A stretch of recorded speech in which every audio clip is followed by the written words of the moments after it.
Okay, let's look at practice exam 3, problem number 3, right? Part A. So we want to take the derivative of this exponential function, right? So remember that when you have exponential function, say b to the g of x, right? If you take the derivative of this guy,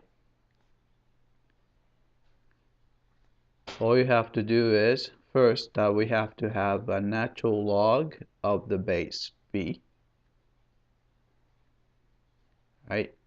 And then write down exactly the same function. So it's going to be b to the g of x. Then chain rule, multiply by derivative of the inside function, which is g prime of x, right? So if you have 5 to the 2x minus 3, so 2x minus 3 is g of x, and the base is 5, right? So the derivative is going to be f prime of x is equal to, right, first, a natural log of 5, right? Then copy the same function, so it's 5 to the 2x minus 3, right? Then multiply by derivative of this function, which is 2. So multiply by 2, right? And that's it. So this is the derivative of f of x, right? When you have a log function, so for example, let's see, natural log of, say, g of x, right?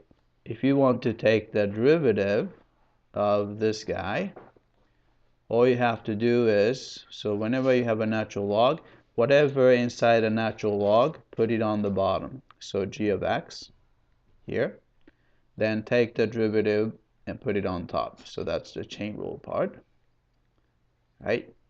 The only difference between this guy and the log with the different base would be, so if you have a log to the base 3 of, say, g of x, right? Then you want to take the derivative, right? It's almost the same thing as the natural log. You have g of x on the bottom, and you have g prime of x on top.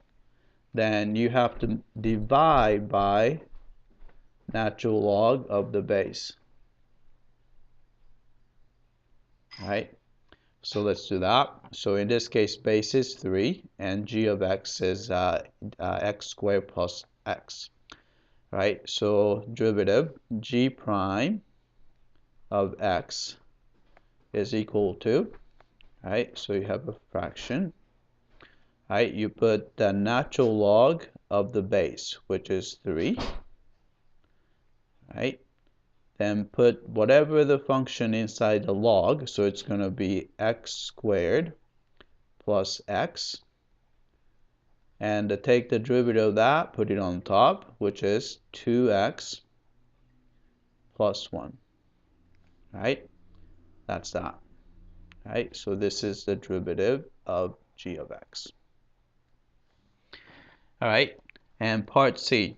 Right, before we take the derivative, I'm going to try to simplify this a little further. So since there's a multiplication inside, we can write it as natural log of x. Right? Multiplication inside can be written as addition outside. So you have plus natural log of, right? I don't like cube root, so I'm going to write it as quantity x squared plus 1 raise it to the 1/3 power, because cube root is equivalent to 1/3 power, right? But better yet, remember that one of the log property, if you have a power here, we can actually put it right in front. So we can rewrite it as, right? So you have a natural log of x is natural log of x, and 1/3 is placed right in front. Then you have natural log of x squared plus 1, right?